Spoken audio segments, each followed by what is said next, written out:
Hello my guys, gals, and non-binary pals, and welcome back to another video. In this video, I took 9 things that I'm into, like different comics, shows, games, all that, and used a random number generator to select which I would be drawing fan art for.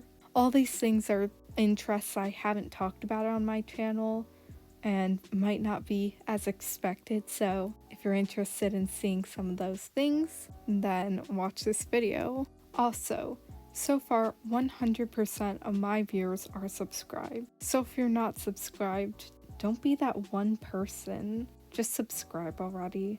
And on with the video. So the first one that I got generated was the Owl House. Now, if you don't know what the Owl House is, it is a show about a self-assured teenager, Luz, stumbles upon a portal to a magical realm where she befriends a rebellious witch, Ida, and a tiny warrior, King, despite not having magical abilities. Luz pursues her dream of becoming a witch by serving as Ida's apprentice. Pretty much this human who's never quite fit in and is really into like all this fancy stuff finds herself accidentally in a fantasy world, and she wants to become a witch, and it follows her journey doing that. I really like this show. If you're a fan of Gravity Falls, this is definitely a good show to watch, or any like cartoons like that. It even has Alex Hirsch as a voice actor, so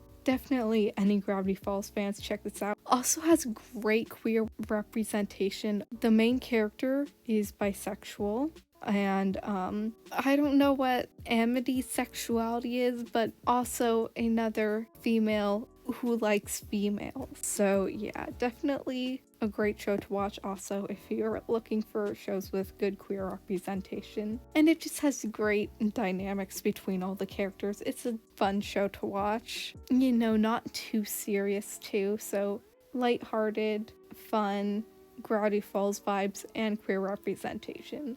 If that's what you're into, go watch it. For this, I decided to draw the main character, Luz, holding a bisexual flag, because I don't know, at first, like, my ideas were her writing on the staff, but then I'll be real, I just didn't want to draw someone writing something. I don't know, too much dynamic posing, so I just went for this. At first, I had a lot of problems figuring out the pose because I wanted her kind of like back bent a bit, and then it goes out, and then the legs go back. So like stomach area pushed forward and the rest of the body falling back. Clearly, I'm not great at describing it, and I was no better at drawing it, so I just gave up and went for like a basic standing position. But that wasn't even where things got bad. Then I had to figure out how to translate her hair into my style, and that was really hard. Eventually, I settled on something that was like really close to how it's drawn in the show, and it does look kind of weird, but I couldn't figure out how to make it work in my style. It was a nightmare, my god. This is the best I got. And after spending like way too much time trying to figure out the hair, I was also having problems with the facial expression. Like, I don't know, it's just not looking like her. So I was just about ready to give up. I was so tired of all this. You don't know how long that hair took me to figure out, and it's not even good. And then also, like, the legs look wrong, the feet look wrong. There's something off with where the left arm is connected. So yeah, I just gave up on it all. Also, I didn't do any shading for any of these drawings because I wanted to do 3, so I wanted them to be kind of quick and simple. So I just skipped out on shading. And that is the end of the first drawing. This is definitely my least favorite one. I don't like it very much. I did just kind of give up after it wasn't looking right. But then we move on to the second drawing, and this one is my favorite one. I really like how it turns out. So I got Moriah Elizabeth for my next fan art. And if you don't know who she is, she's a YouTuber who does arts and crafts. You might have seen like her squishy makeover videos in your recommendations at some point. She does a lot of great art and her videos are super entertaining. I think they're more marketed towards like children, but since I have, monkey brain, it keeps me very entertained, and I love how she edits her videos with all the little memes. She's definitely someone I can look up to in terms of making really good, entertaining art videos. I don't think I'll ever be able to entertain as well as she does. Anyway, so when coming up with this drawing, at first I was going to do a realistic thing. I don't know why I suddenly felt like it, but then I quickly gave up because I decided I did not want to spend hours on 1/3 of the art in this video. So then I tried drawing her holding one of her most famous characters, Pickle's hand. But first I kind of had some trouble with getting her eyes right because I wanted her to be looking at Pickle, but I don't know if you've noticed, my style of eyes, they're not made to look down. So I struggled with that a bit and decided I just was gonna have her look forward. Then I had trouble drawing a walking position, so I just gave up on the idea. And for a bit I tried doing something super chibi, but then I also wasn't liking how that was going, so I quickly gave up on that. And then I settled on the idea that I eventually go with, which is her just holding Pickle. Originally I also had her feet pointed up kind of, so she was standing on her heels with the front of the shoe in the air, but I was having trouble getting that angled correctly. Shoes have never been my forte. I've always struggled with drawing them. I even tried getting a reference picture. I did it myself, and then I thought I understood it and I tried doing it, but it never looked right. I really need to learn how to draw feet. Then I just moved her to a basic standing position. I guess her, legs are spread apart in this, so it's not as basic as it could be. Her legs also look kind of weird. I don't know what it is.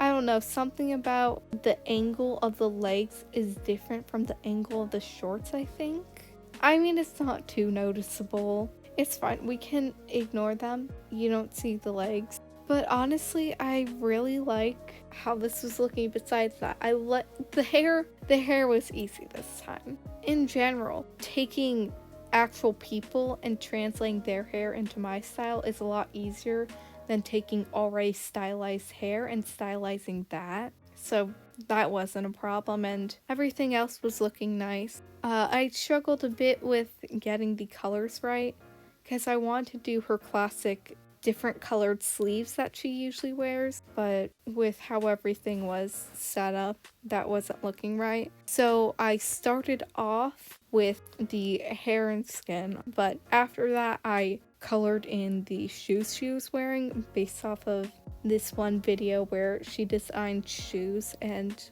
one of the pairs looked like that.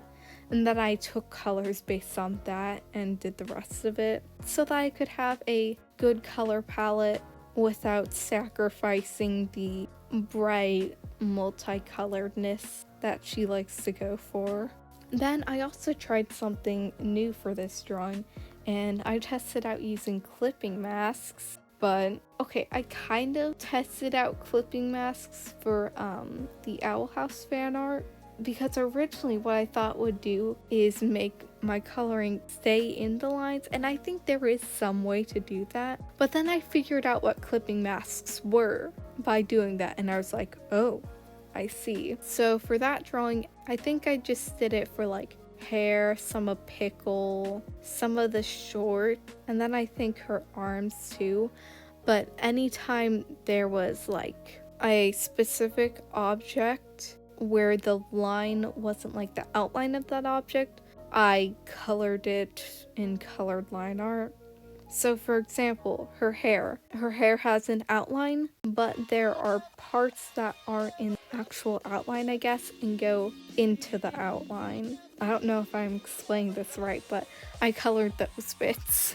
And I think it worked really well for this drawing, especially because for some reason I didn't feel like erasing the eye underneath the hair, but instead just coloring it. And I don't know, I really like it. And then we come to the final artwork. And this is fan art for a webcomic called Empress... Shoot, I forgot to look up how to actually pronounce the name. Empress Cecia? Oh well, Empress Cecia Wears Knickerbockers. And let me read you the description. The great Queen Cecilia of Valencia, the conqueror of 99 realms, has faced her biggest obstacle yet. Her strangling corset. Struggling with her burdening attire, she commands her most trusted right-hand man, named Anon. I hate fantasy names. Lionheart, to find the most comfortable, awesome outfits in the history of mankind. When the search for such talent goes on, something happened. A girl next door, Yuri, who worked day and night as a pattern designer in modern Korea, was teleported to the land of Valencia. After a brief moment of chaos and confusion, Yuri realizes that people of Valencia are in need of her service, making her disguise her gender and join the biggest guild in all the continent as a fashion designer. Anon's search for the perfect designer to his queen was over when he met Yuri. This, the moment that Yuri was waiting for. This isn't good grammar. What could she accomplish for the Queen Cecilia of Valencia? So yeah, pretty much this girl, Yuri, she hits her head and remembers a past life in modern day Korea where she was a fashion designer. And so she's like, I gotta revolutionize the world with all this stuff. You know, because clothing's so far behind. There are so many problems, like the amount of time it takes, how hard it is to get out of it, strangling corsets. All those problems are presenting themselves, making it a lot harder for people to work or, you know, express themselves. So Yuri meets with a big guild leader dude, and she can have a job with him, but she has to hide her gender. Then later, you know, the queen's interested in having her as her personal dressmaker and all that. And so the story follows that. I love me a good have to hide gender thing. I love just how the story likes to tackle a lot of issues, whether being in the fashion industry directly or just problems that women or people in general in olden times are facing. And I love being able to view those topics with Yuri, since she has like 30 years of memories or something from modern times. There's so much to love about this story. So yeah, I do really like it. And Yuri is absolutely adorable, so of course I want to draw that. So my first struggle came with drawing stylized hair and taking that and putting it into my style. Of course, I already talked about this and how it's a problem. So what I tried to do was outlining her hair in some of the reference photos I pulled up and looking at the direct outline and then trying to put it down. And that worked out. My first attempt at the hair, oh boy. I tried to push through it, but I couldn't. This video took so long just because I had to keep restarting because of things like hair. I swear, hair is gonna be the death of me. But, you know, I sorted out the hair, it was fine. So my idea was to have her with a needle and thread, and the thread would be, you know, wrapping around her, so that'd be some nice flow, dynamic movement, that's the word. So there'd be some nice movement in the drawing. And then I also had her holding scissors in the other hand because, I don't know, I wanted to give it something to do. Just having it limp wasn't looking right.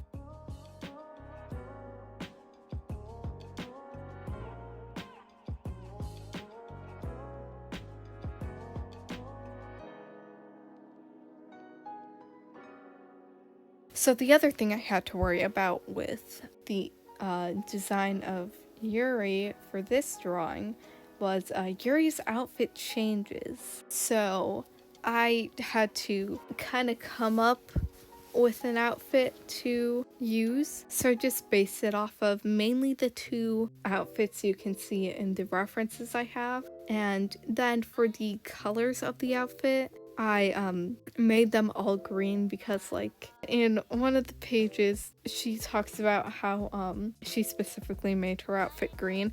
So I was just like, I'm gonna make her outfit green. Now I don't like how the arms turned out in this drawing. The legs too, the pants, it looks like they're at an angle but they're not. It's really weird. Something's wrong with them. I tried drawing the arms like 3 different times and I just had to give up and go with these. I don't like how they look. I don't know what's wrong with them, but there's nothing I can do. We're stuck with these bad arms. But overall, besides the hair and anatomy problems, everything was going smoothly. So I tried pushing myself more with the clipping masks this time. So like I made the string red with a clipping mask. I did the same as the last one by coloring all the lines that weren't direct outlines.